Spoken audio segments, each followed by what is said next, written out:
ഗീവർഗീസ് മാർ ദിയോസ്കോറോസ് തിരുമേനിയുടെ 12ാമത് ഓർമ്മയ്ക്ക് ഒത്തുകൂടുന്ന ഈ അവസരം പരിശുദ്ധനായ പൗലോസ് അപ്പോസ്തലൻ എബ്രായർക്ക് എഴുതിയ ലേഖനം 12ാം അധ്യായം 28ാം വാക്യം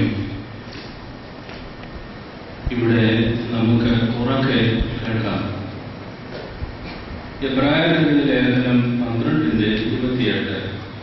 ആകയാൽ ഇളകാത്ത രാജ്യം സ്ഥാപിക്കുന്നതുകൊണ്ട് നാം നന്ദിയുള്ളവരായി ദൈവത്തിന് പ്രസാദം പെരുമാറ് ഭക്തിയോടും ഭയത്തോടും കൂടെ സേവ ചെയ്യുക. ഭയത്തോടും ഭക്തിയോടും കൂടെ സേവ ചെയ്യുക. എന്തുകൊണ്ട്? ഇളകാത്ത രാജ്യം സ്ഥാപിക്കുന്നതുകൊണ്ട് നാം നന്ദിയുള്ളവരായി. രണ്ട് കാര്യങ്ങളാണ്. ഈ ലോകം അവസാനിക്കും. നമ്മൾ നേടുന്നതൊക്കെ ഒടുവിൽ നഷ്ടമായോ എന്ന തിരിച്ചറിവിലേക്ക് പോയെന്നും വരും. ഇതൊക്കെ അഴിഞ്ഞു പോകും. എന്നാൽ ഇളകാത്തതും അഴിയാത്തതും ഒഴിയാത്തതുമായ ഒരു രാജ്യം നമുക്കുണ്ട്. ഇത് നമുക്ക് അവകാശപ്പെട്ടതാണ്. ഇത് നാം ഭാവിക്കും. ഈ ഉറപ്പ് നമ്മുടെ ജീവിതത്തിൽ ഉണ്ടെങ്കിൽ നാം ദൈവത്തിന്റെ സന്നിധിയിൽ ഭയത്തോടും ഭക്തിയോടും കൂടെ അവരുടെ വേല തികയ്ക്കുവാൻ ഇറങ്ങി പുറപ്പെടും. ഇതാണ് ഒരു കാര്യം. ഇത് സ്ഥാവരമല്ല, ഇത് അസ്ഥിരമാണ്, ഇത് അനശ്വരമല്ല, നശ്വരമാണ്. ഇവിടം വിട്ട് നമ്മൾ പോകേണ്ടതായി വരും. നമുക്ക് വേണ്ടി കർത്താവ് ഒരുക്കിയിരിക്കുന്നതോ വലിയ രാജ്യമാകയാൽ എന്നാളും നിലനിൽക്കുന്ന നിത്യജീവന്റെ അനുഭവമാകയാൽ നമുക്ക് അതിനുവേണ്ടി നമ്മുടെ ജീവിതത്തെ സമർപ്പിക്കാൻ കർത്താവ് ഭയത്തോടും ഭക്തിയോടും കൂടെ സേവ ചെയ്തുകൊണ്ട്. രണ്ടാമത്തെ കാര്യം, നാം നന്ദിയുള്ളവരായി ഭയത്തോടും ഭക്തിയോടും കൂടെ കർത്താവിന് സേവ ചെയ്യണം. ഭയവും ഭക്തിയും വേദപുസ്തക ഭാഷയിൽ ഒരേ അർത്ഥം തന്നെയാണ്.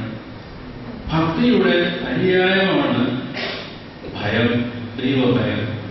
ദൈവഭക്തി ദൈവഭയം കൊണ്ടാണ്. 29ാം വാക്യത്തിൽ പ്രത്യേകമായി പറയുന്നു, നമ്മുടെ ദൈവം ദഹിപ്പിക്കുന്ന അഗ്നിയല്ലോ എന്ന്. ദഹിപ്പിക്കുന്ന അഗ്നിയാണ് ദൈവം. ഓർത്തുകൊള്ളണം. ദൈവ സാന്നിധ്യം നമ്മളുടെ മുമ്പിൽ എപ്പോഴും വച്ചുകൊള്ളുമെങ്കിൽ ആ ദൈവം ജ്വലിച്ചുകൊണ്ടിരിക്കുന്ന പ്രകാശവും ഇല്ലാതാകുന്ന അഗ്നിയുമാകുന്നു എന്ന് തിരിച്ചറിയുന്നുവെങ്കിൽ നാം ഭയത്തോടും ഭക്തിയോടും കൂടെ കർത്താവിന്റെ മുമ്പിൽ നിൽക്കും. ഇന്ന് ലോകത്തിൽ വന്നിരിക്കുന്ന ഏറ്റവും വലിയ ചുറ്റി ഈ ദൈവ സാന്നിധ്യബോധവും ആ ദൈവസാന്നിധ്യത്തിന്റെ മുമ്പിൽ നിന്നുകൊണ്ട് ആണ് നമ്മൾ പരിവർത്തിക്കുന്നതെന്നും നമ്മൾ പരിസേവിക്കുന്നതെന്നും എന്നുമുള്ള തിരിച്ചറിവ് നഷ്ടപ്പെട്ടിരിക്കുന്നു എന്നുള്ളതാണ്. ദൈവ സാന്നിധ്യം വിട്ടുകളയുമ്പോൾ പിന്നെല്ലാം ഈ കാണുന്നതും ഈ കാണുന്നവരും മാത്രമേ ഉള്ളൂ. ഒന്നും ഭയപ്പെടേണ്ടതില്ല. എന്നാൽ ദൈവ സാന്നിധ്യത്തിന്റെ മുമ്പിൽ ആ ബോധം തിരിച്ചറിയുമ്പോൾ കർത്താവിന് വിധേയപ്പെട്ട് ഭക്തിയോടും ദൈവഭയത്തോടും കൂടെ ദൈവവേല ചെയ്യുവാൻ നമ്മൾ സമ്പൂർണമായി സമർപ്പിക്കും. നാം നന്ദിയുള്ളവരായി ഈ സേവനം ഭക്തിയോടും ഭയത്തോടും കൂടെ ചെയ്യണം.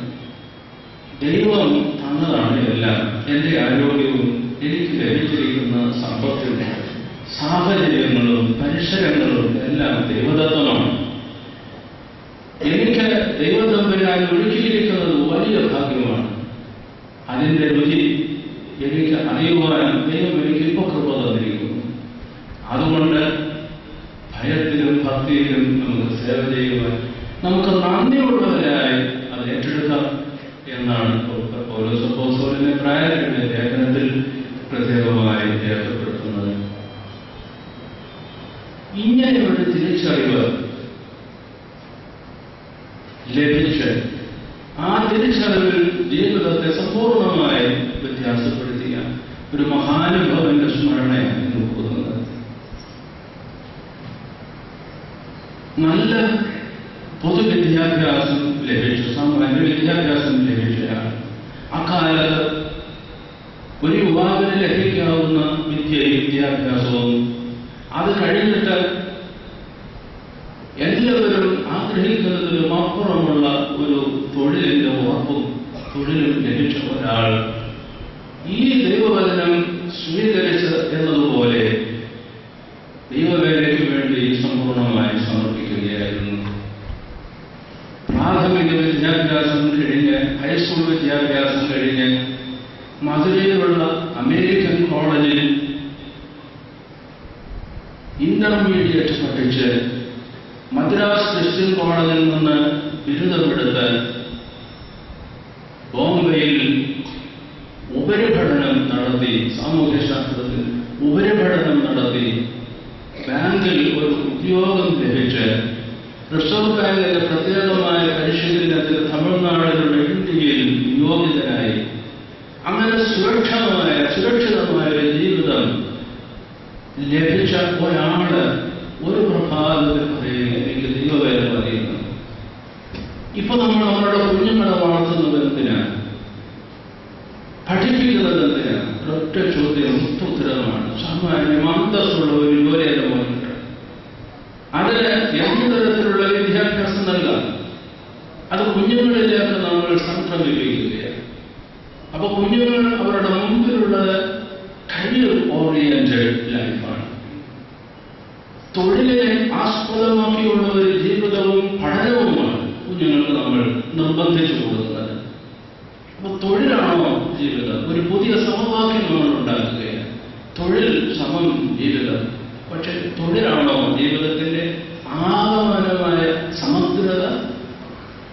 പക്ഷെ ഇതറിയാതെയാണ് കുഞ്ഞുങ്ങളിലേക്ക് നമ്മൾ വല്ലാതെ ഇത് സംക്രമിപ്പിക്കുന്നത്.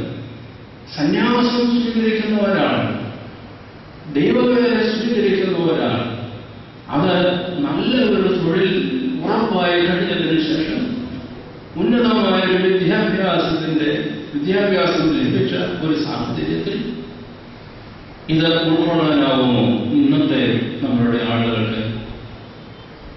പക്ഷെ ഇത്തരത്തിലുള്ള പുതിയ മാതൃകകൾ ഉണ്ടാവേണ്ടിയിരിക്കുന്നു എന്നാണ് അഭിമന്യ ദിയസ്കോറോ സിനിമയ്ക്ക് അദ്ദേഹത്തിന്റെ ഓർമ്മ ദിവസം നമ്മളോട് കൽപ്പിക്കുന്നത്.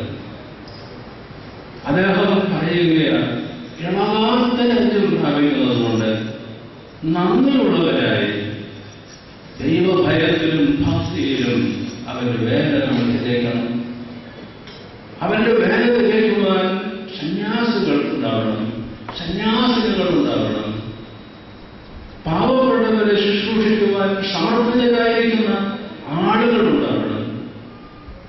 ഈ ഒരു വലിയ ദർശനമാണ് ഇന്ന് ഈ കോളേജിന്റെ ആശ്രമത്തിൽ അന്ത്യവിശ്രമം കൊള്ളുന്ന ആ പിതാവ് നമുക്ക് നൽകുന്ന ഒരു പ്രത്യേക ദൂത് ഇതാണ്. സാമാന്യ മനുഷ്യർ, സാധാരണക്കാരായ ആളുകൾ എന്താണ് ചിന്തിക്കുന്നത്? എന്നാൽ സാധാരണയിലും അപ്പുറത്ത് നിൽക്കുന്ന സാമാന്യ ചിന്തയിൽ നിന്ന് വേറിട്ട് ചിന്തിക്കുന്ന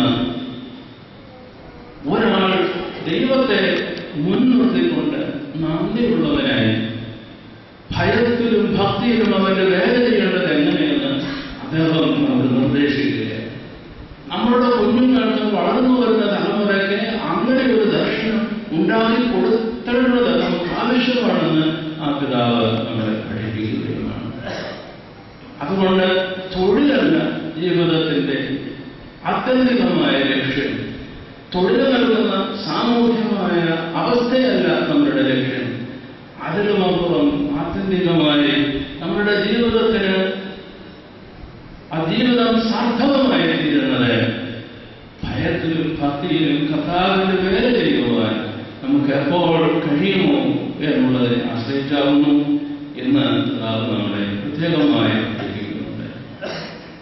തിരുവനന്തപുരം ഭദ്രാസനത്തിന്റെ ഒരു ശുശ്രൂഷകൻ എന്ന നിലയിൽ ആ പിതാവിന്റെ സ്മരണ കൊടുക്കുന്ന ഈ ദിവസം അദ്ദേഹം 1979 തിരുവനന്തപുരം ഭദ്രാസനത്തിൽ ചുമതലയേറുന്നു ജനുവരി മാസം.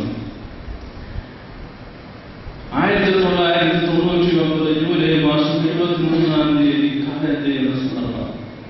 ഏതാണ്ട് 2 പതിറ്റാണ്ടുകൾ, 20 വർഷത്തോളം ഈ കാലയളവിൽ അദ്ദേഹം ചെയ്ത സംഭാവനകൾ ഞാൻ ആലോചിക്കുകയായിരുന്നു. അങ്ങനെ ഒന്ന് കുടിക്കുന്ന പക്ഷം അദ്ദേഹത്തിന്റെ ശുശ്രൂഷയുടെ 4 ഞാൻ പൂർത്തീകരിച്ചു. അദ്ദേഹം ഭദ്രാസനത്തിന് നേടിയെടുത്ത ആ 4 എനിക്ക് ചെയ്യാനായോ ഇനി ഞാനൊന്നും താല്പര്യം ഇല്ല എന്നതിന് ഉത്തരം പറയുന്നതായിട്ട്. അദ്ദേഹം പടുത്തുയർത്തിയതിന്റെ മുകളിൽ ചിലതൊക്കെ കെട്ടിപ്പോക്കാൻ, അദ്ദേഹമൊക്കെ ആക്കി ഒരുക്കി വെച്ചതിൽ ചിലതൊക്കെ ഒന്ന് കൂട്ടി ഇണക്കി ചേർക്കാൻ മാത്രമല്ലേ ഈ കഴിഞ്ഞ കാലഘട്ടം എനിക്ക് സാധിച്ചിട്ടുള്ളൂ. അദ്ദേഹത്തിന്റെ അധ്വാനം, പരിശ്രമം, ബുദ്ധിയുടെ നേർമയും പൂർണ്ണതയും സമ്പൂർണമായ സമർപ്പണവും നമ്മൾ തലപൊലിച്ചുകൊണ്ട് മാത്രമേ, നമ്മൾ അസരസ്ഥരായ മാത്രമേ അതിന്റെ മുമ്പിൽ, ആ മഹാനുഭവന്റെ മുമ്പിൽ നിൽക്കാനാവൂ. ഇടമുടലിൽ 13 ഏക്കർ, അലതറയിൽ ഒരു 10-9 ഏക്കറും, പിന്നെ ഒരു 3, പിന്നെ ഒരു 2. അതുപോലെ തന്നെ ആയൂരിനടുത്ത് മണലിൽ 1.5 ഏക്കർ സ്ഥലം. ഇതൊക്കെ അദ്ദേഹം സമ്പാദിച്ചിരുന്നതാണ്, ആരും ദാനം കൊടുത്തതല്ല. കൊട്ടാരക്കരയ്ക്ക് അടുത്ത് സദാനന്ദപുരത്തിൽ 90 സെന്റുണ്ട്, അത് ഒരാൾ ദാനം ചെയ്തതാണ്. ബാക്കിയെല്ലാം അദ്ദേഹം സമ്പാദിച്ചെടുത്തതാണ്.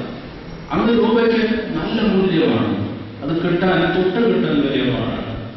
ആ സന്ദർഭത്തിൽ അദ്ദേഹം ഇതൊക്കെ ഒരുക്കി വെച്ചു. അതിന്മേലെങ്കിലും എന്തെങ്കിലും ഒന്ന് ചെയ്ത് കെട്ടിപ്പൊക്കിയാൽ നല്ലത് എന്ന ചിന്തയിലാണ്. അത്രയ്ക്ക് സമ്പൂർണമായി സഭ, അഭ്യാസനം അത് കഴിഞ്ഞേ ഉണ്ടായിരുന്നുള്ളൂ. സന്യാസ ഭവനവും സന്യാസിന്റെ ഭവനവും ചിലപ്പോഴൊക്കെ ഞാൻ ഓർമ്മിപ്പിച്ചിട്ടുണ്ട്, അത് ശരിയല്ല. സന്യാസ ഭവനവും സന്യാസിന്റെ ഭവനവും നമ്മൾ ഉദ്ദേശിക്കുന്നെങ്കിൽ അതിന് പ്രത്യേകമായ ഒരു ചട്ടക്കൂടുണ്ടാകുന്നതാണ്. ആ പ്രസ്ഥാനങ്ങളുടെ അതും ആവശ്യമാണ്.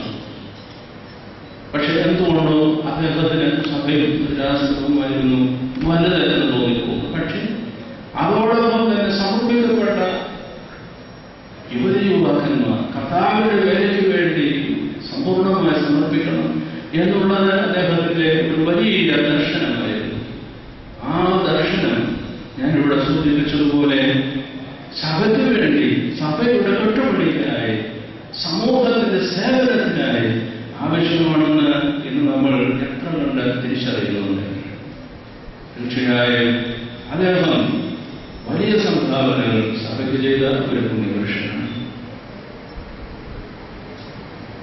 തുടർന്ന് ഓരോ സഹോദരന്റെ പ്രായത്തിന്റെ ലേഖനം 13-ാം അധ്യായം 7-ാം വാക്യത്തിൽ പറയുന്നു, നിങ്ങൾ നമ്മുടെ ദൈവവചനം പ്രസംഗത്തിൽ നിങ്ങൾ നടത്തിയവരെ ഓർത്തുകൊള്ളുകയും അവരുടെ ജീവാവസാനം ഓർത്ത് അവരുടെ വിശ്വാസം അനുഗ്രഹിക്കുകയും. അവരെ ഓർത്തുകൊള്ളണം, അവരെ അനുകരിക്കുകയും. ഓർമ്മ എന്നുള്ളത് വിൺതലത്തെ മൺതലത്തോട് യോജിപ്പിക്കുന്നതാണ്. മൺതലത്തെ വിൺതലത്തോട്, വിണ്ടലവാസി മണ്ഡലം ഭൂമി, സ്വർഗത്തെ ഭൂമിയോട് യോജിപ്പിക്കുന്നതാണ്. ഇവിടെ ഒരു പായ വിരിച്ച് ഒരു മെഴുകുതിരി, ഒരു കുരിശ് കൊണ്ടുവച്ച് ക്രിസ്തുവിന്റെ സാന്നിധ്യം അത് ജ്വലിച്ചു നിൽക്കുന്നു. 2 തിരികൾ വെച്ച് അവിടെ നിന്നുകൊണ്ട് വലം വെച്ച് പ്രാർത്ഥിക്കുകയാണ്.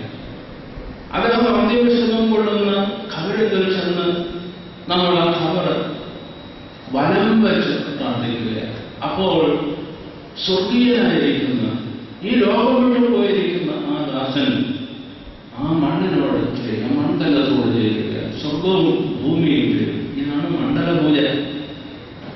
അത് എല്ലാ പുരാതന മതങ്ങളിലും ഈ പൂജാർപ്പണങ്ങളുണ്ട്. മണ്ഡലപൂജ എന്ന് പറയുന്നത് അതാണ്.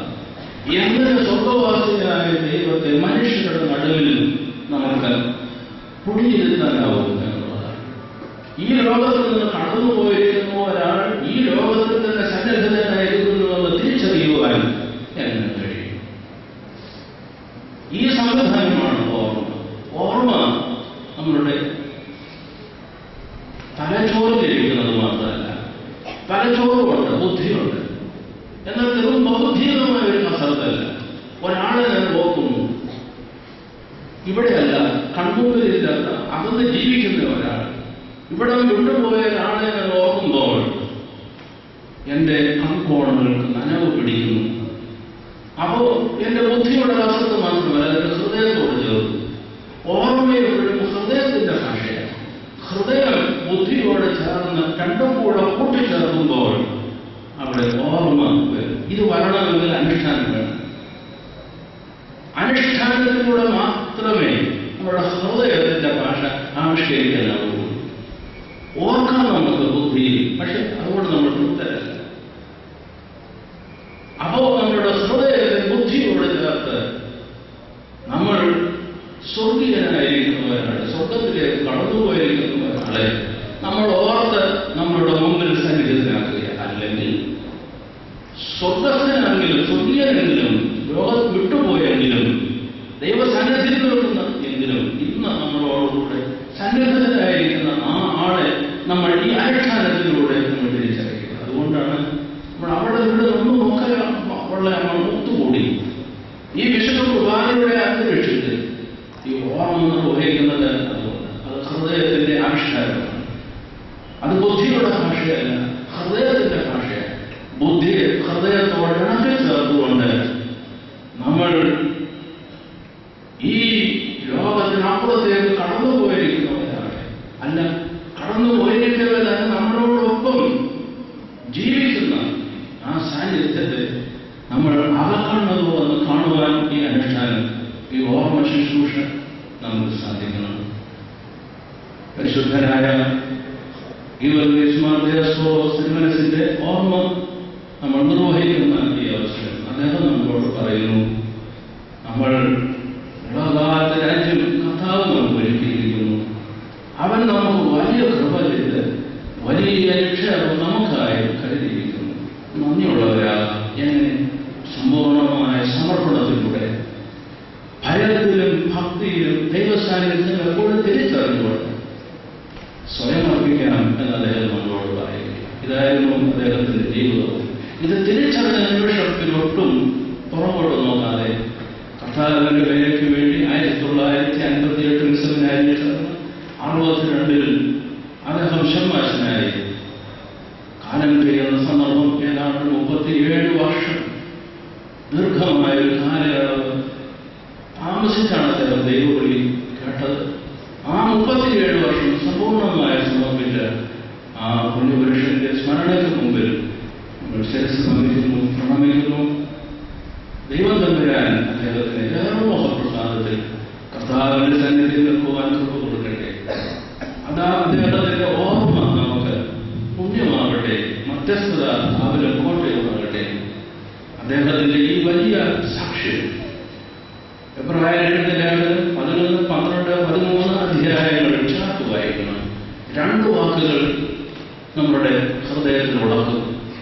വിശ്വാസം, സാക്ഷ്യം. വിശ്വാസം, സാക്ഷ്യം. ആ വലിയ വിശ്വാസവും കർത്താവിലുള്ള വിശ്വാസവും ആ വിശ്വാസത്തെ ഏറ്റെടുത്തതിന്റെ ഫലമായുള്ള അദ്ദേഹത്തിന്റെ ജീവിതത്തിൽ പ്രതിഫലിച്ച സാക്ഷ്യവും എക്കാലവും നമുക്ക് പ്രചോദനമായിരിക്കും, പ്രേരകമായിരിക്കും, അനുഗ്രഹമായിരിക്കും. നിരുമാന ഓർമ്മ പരിശുദ്ധ